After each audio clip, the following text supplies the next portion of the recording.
거짓으로 끈을 삼아 죄악을 끌며 술의 줄로 함같이 죄악을 끄는 자는 화 있을진저. 그들이 이르기를 그는 자기의 일을 속속히 이루어 우리에게 보게 할 것이며 이스라엘의 거룩한 이는 자기의 계획을 속히 이루어 우리가 알게 할 것이라. 악을 선하다 하며 선을 악하다 하며 흑암으로 광명을 삼으며 광명으로 흑암을 삼으며 쓴 것으로 단 것을 삼으며 단 것으로 쓴 것을 삼는 자들은 화 있을진저. 스스로 지혜롭다 하며 스스로 명철하다 하는 자들은 화 있을진저. 포도주를 마시기에 용감하며 독주를 잘 빚는 자들은 화 있을진저.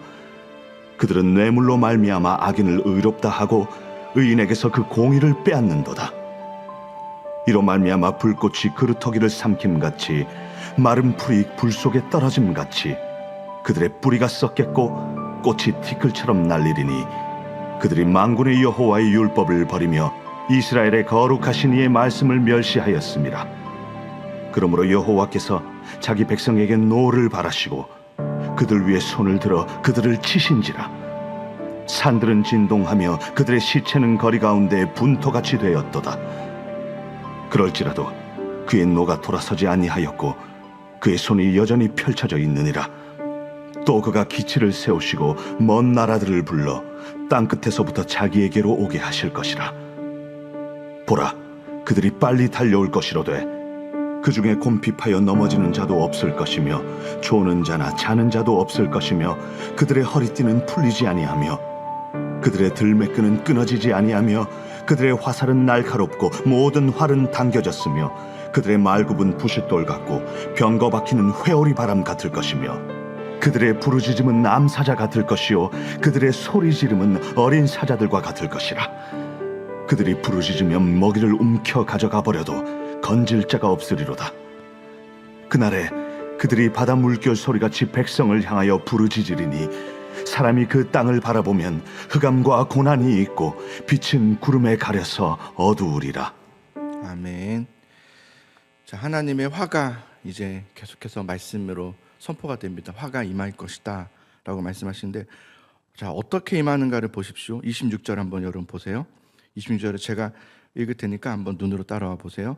또 그가 기치를 세우시고 먼 나라들을 불러 땅끝에서부터 자기에게로 너에게로 오게 할 것이라.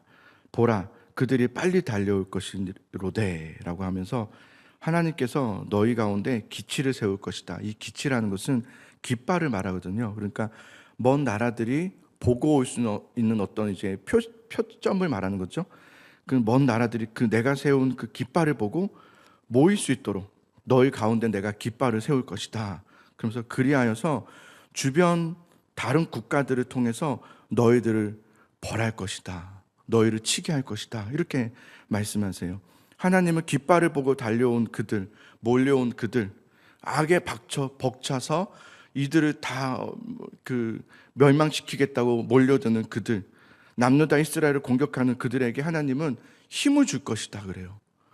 그 대적들, 너희를 치려고 하는 자들에게 힘을 줄 것이며 너희를 공격하는 데 있어서 조금도 그들에게 부족함이 없게 할 것이고 너희 남유다를 그래서 치게 할 것이다. 이렇게 아주 무서운 이야기를 하세요. 자, 27절부터 30절까지 제가 또 읽어보겠습니다. 한번 보세요. 그 중에 곰핍하여 넘어지는 자도 없을 것이며 조는 자나 자는 자도 없을 것이며 그들의 허리띠는 풀리지 아니하며 그들의 들매끈은 끊어지지 아니하며 그들의 화살은 날카롭고 모든 활은 당겨졌으며 그들의 말굽은 부싯돌 같고 병거 박히는 회오리 바람 같을 것이며 그들의 부르짖음은 암사자 같을 것이며 그들의 소리 지름은 어린 사자들과 같을 것이라. 그들이 부르짖으며 먹이를 움켜 가져가 버려도 건질 자가 없으리로다. 그날에 그들이 바다 물결 소리같이 백성을 향하여 부르짖으리니 사람이 그 땅을 바라보면 흑암과 고난이 있고 빛은 구름에 가려서 어두우리라. 이런 말씀이에요. 너희를 공격하는 그들, 너희를 공격하게 할 것인데 너희를 공격하는 그들에게 그들 중에는 조는 자도 없을 것이며 자는 자도 없을 것이며 허리띠도 풀리지 않을 것이며 거침없이 너희를 향해서 달려들 것이다. 내가 그렇게 할 것이다. 이렇게 말씀하시는 거예요. 그래서 그들의 화살은 날카로운데 모든 화살은 너희들을 향해서 이미 당겨졌고 병거 바퀴는 회오리 바람 같고 함성 소리는 암사자 같고 그들이 먹이를 움켜 가져가 버리면 누구도 그것으로부터 건져낼 자가 없을 것이다. 우리는 이 말씀을 이렇게 읽으면서 하나님 어떻게 해서 하나님 이러실 수가 있는 겁니까? 우리 남유다를 어떻게 이 주변 국가들에게 내어주셔서 우리를 이렇게 치게 하실 수 있는 것입니까? 우리를 보호해 주셨어야죠. 이런 마음이 듭니다. 왜 저 먼 나라 그들의 이스라엘의 지형을 또 생각해 봤어요. 이스라엘의 지형을 보면 굉장히 작아요. 큰 나라가 아니에요. 작은 나라에 주변 국가들은 다 강대국들이에요. 강대국들에게 둘러싸여져 있는 이스라엘의 지형이에요. 왜 우리를 그런 악한 것들에 둘러싸서 살게 하시는 겁니까? 우리는 여러분 이 세상을 살아가면서 믿음의 삶을 살 때 이 원리를 알지 못하면 이 세상에서 믿음의 삶을 살아낼 수가 없어요. 수없이 우리는 세상 속에서 매여서 세상의 어려움 속에 살아가는데 우리가 이 시각을 이해를 하지 못하면 우리는 늘 원망하고 하나님 왜 어찌하여서 우리에게 어려움만 주신 겁니까? 왜 우리 주변에는 이 원수 국가들만 우리를 자꾸 우리 대적들이 우리를 대적하게 하시는 겁니까? 라고 우리는 되묻게 될 수밖에 없어요. 저도 말씀을 보면서 그들이 이 이야기를 들었을 때 아니 어떻게 해서 원수들을 사용하셔서 저 나쁜 자들 하나님을 믿지 않는 저 이방인들을 사용하셔서 우리 하나님의 나라라고 하는 남유다를 치실 수가 있는 겁니까? 라고 물을 수 있을 것 같아요. 그런데 문득 질문을 바꿔야 되지 않을까 생각이 들었어요. 하나님이 원하시는 건 그렇게 질문하라는 게 아니에요. 왜 하나님 우리를 치십니까가 아니라 우리를 공격하는 먼 나라들을 너희가 두려워해야 될 것이 아니라 그들을 부리시고 있는 하나님을 두려워해야 된다라는 것을 말하는 거죠. 너희는 하나님을 두려워했어야 된다. 왜 치십니까가 아니라 왜 저들을 아니라 하나님을 두려워해야 된다. 왜 하나님이 이렇게까지 하시는 겁니까? 남유다 이스라엘이 하나님을 두려워하지 않았기 때문이죠. 하나님을 믿는다고는 했지만 두려움이 없는 거예요. 하나님을 믿지만 여러분 두려움이 없었던 거예요. 이렇게 화가 임하게 된 이유가 무엇인지를 우리는 생각해 봐야 되는 거죠. 왜 치십니까가 아니라 왜 이런 화가 우리에게 임했는가를 생각해 봐야 되는 거죠. 우리 어제 말씀이죠. 하나님께서는 남유다 그 포도원 그것을 극심한 돌보심으로 그들을 돌봐 주셨고 또 그들에게 은혜를 베풀어 주셨음에도 불구하고 그들은 포도원에서 들포도를 맺었도다 그래요. 신만 나는 열매가 아닌 열매를 맺은 거죠. 그 이유가 무엇입니까? 하나님의 말씀을 버리고 하나님의 말씀을 멸시하였기 때문이라는 거예요. 24절과 25절을 보십시오. 24절, 25절 제가 있습니다. 이로 말미암아 불꽃이 구루터기를 삼킴같이 마른 풀이 불 속에 떨어짐 같이 그들의 뿌리가 썩겠고 꽃이 티끌처럼 날리리니 그들이 만군의 여호와의 율법을 버리며 이스라엘의 거룩하신 이의 말씀을 멸시하였습니다. 그러므로 여호와께서 자기 백성에게 노를 발하시고 그들 위에 손을 들어 그들을 치신지라. 산들은 진동하며 그들의 시체는 거리 가운데 분토같이 되었도다. 그럴지라도 그의 노가 돌아서지 아니하였고 그의 손이 여전히 펼쳐져 있느니라. 이유가 무엇입니까? 율법을 버리고 하나님의 말씀을 멸시했다는 겁니다. 하나님의 말씀을 버리고 멸시했다는 거예요. 이 말은 뭐냐면 하나님의 말씀을 떠난 삶을 살았다는 거예요. 하나님의 말씀을 붙드는 삶을 살지 않았다는 거예요. 여러분, 복 있는 사람은 무엇이었습니까? 사실은 하나입니다. 말씀을 주야로 묵상하는 자로다. 이게 무슨 말이냐면 24시간 하나님의 말씀만 붙잡고 사는 거예요.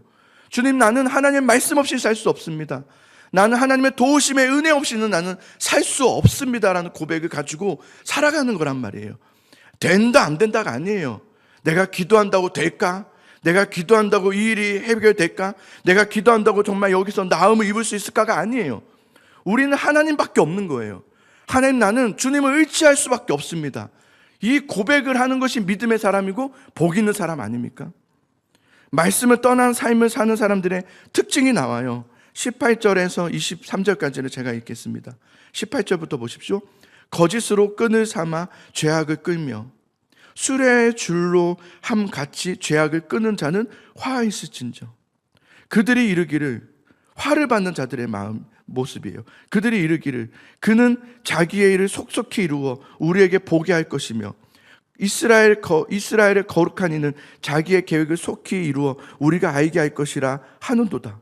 악을 선하다 하며 선을 악하다 하며 흑암으로 광명을 삼으며 광명으로 흑암을 삼으며 쓴 것으로 단 것을 삼으며 단 것으로 쓴 것을 삼는 자들은 화있을진저 스스로 지혜롭다 하며 스스로 명철하다 하는 자들은 화있을진저 포도주를 마시기에 용감하며 독주를 잘 빚는 자들은 화있을진저 그들은 뇌물로 말미암아 악인을 의롭다 하고 의인에게서 그 공의를 빼앗는도다.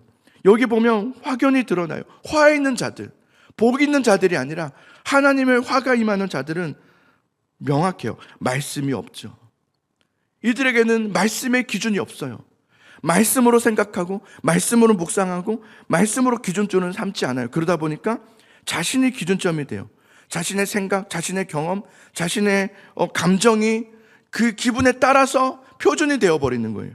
그래서 악을 때로는 선하다고 하고 또 선을 악하다고 그러고 그러면서 뭐 하나님께서 알게 하실 것이라고 막 이런 얘기를 하고 하나님의 다 계획 가운데 이루어지는 것이라면서 분별력을 잃은 거예요. 분별력이 없어요. 말씀이 없으니까 분별력을 잃어버렸죠. 그러면서 스스로 지혜롭다고 생각해요. 또 죄를 짓는데 용감하죠.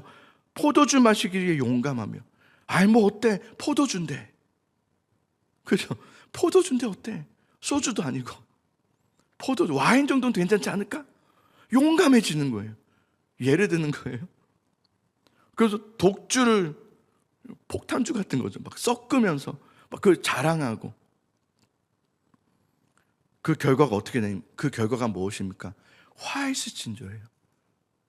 그 결과는 사망이라는 거예요. 이게 여러분 성경이 끊임없이 우리에게 말하는 원리입니다. 너희가 말씀을 떠나 살고 하나님 안에 있지 않으면 너희는 사망이다. 죄의 삭은 사망이니라. 이건 세상에 성경이 가르치는 원리란 말이에요. 우리가 그런 존재예요. 우리가 이 말씀 보면서 야 남유다 참 어떻게 저럴 수 있냐가 아니라 저 남유다가 바로 우리들인 거예요. 우리가 그런 존재 아닙니까? 우리에게 화 있지 않습니까? 우리가 분별력을 얻고 말씀 없이 살고 우리 스스로 지혜롭다 생각하면서 독주 마시기를 용감하게 생각하고 하나님의 앞에 사망의 길로 가고 있는 것이 우리들 아닙니까? 그런데 지금 우리들의 한 모습을 보십시오.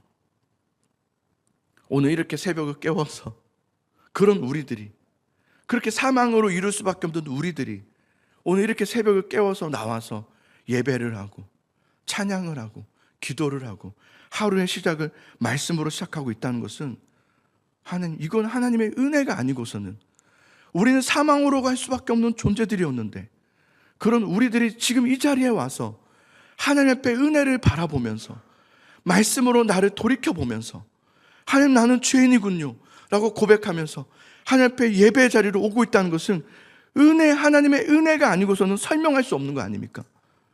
이게 정말 은혜죠. 시편 8편의 말씀이 생각났어요. 다윗의 고백이었죠. 내가 무엇이간데 주께서 저를 생각하시며 인자가 무엇이기에 주께서 저를 이렇게 돌보시나이까. 이게 다윗의 고백이었죠. 우리도 마찬가지죠. 하나님을 생각하면 감탄할 수밖에 없는 거예요. 오늘 이 말씀을 들으면 주님 우리가 바로 이런 화가 있을 수밖에 없는 존재들입니다. 우리 주변에는 우리의 원수들로 가득하고 우리는 잘하는 것도 없고 우리는 말씀을 떠나 살아가고 하나님 없이 살아갈 때도 너무나 많은 우리들인데도 불구하고 다시금 누가 나를 이곳에 이끌어 가시는지 또 예배 자리로 와서 주 앞에 회개하면서 하나님 앞에 이 자리를 지키며 하나님을 부르짖고 있는 것, 이것은 하나님이 나를 부르시고 하나님이 나에게 베푸신 은혜가 아니고서는 설명할 수 없는 것이군요 라는 감탄이 나올 수밖에 없는 것이죠. 우리는 그런 존재들이었던 것 같아요. 우리는 사실은 흙으로 밖에 보잘것없는 그런 존재들이었지만 우리를 하나님께서 빚어주셔서 먼지 같은 우리들을 빚어주셔서 존귀한 하나님의 자녀로 삼아주시고 하나님의 백성으로 삼아주신 그 은혜를 우리는 잊어서는 안 되겠죠. 오늘 말씀에 나오는 이 멸망받아 마땅한 이스라엘이 바로 사실은 우리들이에요. 그렇죠. 그런 우리들이 받아야 될 죄들이 있단 말이에요. 죄값이 있단 말이에요. 우리가 이렇게 죽었어야 돼요. 우리가 이렇게 세상 살면서 이런 원수들의 공격과 하나님이 그들의 부르심을 통해서 우리를 치시고 우리는 화가 임하였어야 된단 말이에요. 우리는 죄로 인해서. 그러나 우리가 받아야 될 그 죄값을 예수 그리스도께서 대신 지르셨어요. 대신 이 땅에 오셔서 우리를 품어주신 거예요. 웅덩이에 빠져있는 죄의 웅덩이, 사망의 웅덩이에 빠져있는 우리들에게 내려오셔서 주님이 우리와 주님과 함께 묶으신 거예요. 묶으셔서 주님께서 함께 우리와 죽으신 거예요. 우리도 주님과 함께 죽은 거예요. 그리고 우리는 예수님의 부활과 함께 같이 살게 된 거죠. 이 은혜에 우리는 이렇게 앉아있다는 것이, 예배자로 있다는 것은 감사하지 않을 수가 없다는 것을 우리는 말씀을 통해서 생각하게 돼요. 여러분, 하나님의 그 은혜, 십자가의 그 은혜를 잊지 않으시기를 소망합니다. 때로는 우리 삶 가운데 어려움이 있어요. 하나님, 나는 왜 이렇게 어렵습니까? 그런데 그 어려움은 이 어려움과 다름이에요. 왜냐하면 그 어려움의 죄값을 주님께서 치르셨기 때문이에요. 우리에게는 그래서 소망이 있는 거예요. 내가 지금 어렵습니다. 나에게 지금 때로는 원수들이 또 대적들이 나를 공격하고 나를 힘들게 하고 있습니다. 그러나 하나님, 나는 주님께서 백성 삼으신, 자녀 삼으신 하나님의 자녀임을 나는 믿습니다. 주여, 나를 도와주시옵소서. 여러분, 기도할 때 제가 부탁드리고 싶은 것은 소망으로 기도하시기 바라요. 될까 안 될까가 아니에요. 하나님께서 우리에게 반드시 나의 기도를 들어주셔서 응답하여 주시고 도와주실 하나님이심을 나는 믿습니다. 하나님의 구원을 믿으시기 바라요. 우리가 어떤 사망의 음침한 골짜기를 다닐지라도 하나님은 해를 당하게 하지 않으실 것을 나는 믿습니다라고 기도하시면서 주님 앞에 간구하시기를 바랍니다. 여러분, 구원의 하나님을 깊이 묵상하시기 바라고, 우리를 그 사망의 절망으로부터 건지시는 이는 구원의 하나님이시다, 하나님은 나의 아버지 되신다는 것을 믿음으로 오늘 이 새벽을 깨워서 기도하시기 바라요. 여러분, 우리 삶에 어려움들 있잖아요. 그 어려움들을 가지고 믿음으로 기도하세요. 반드시 하나님께서 나의 기도를 들어주시고 응답하여 주신다, 하나님께서 도와주신다, 이 소망의 마음을 가지고 간절히 기도하는 이 시간이 될 수 있기를 소망합니다.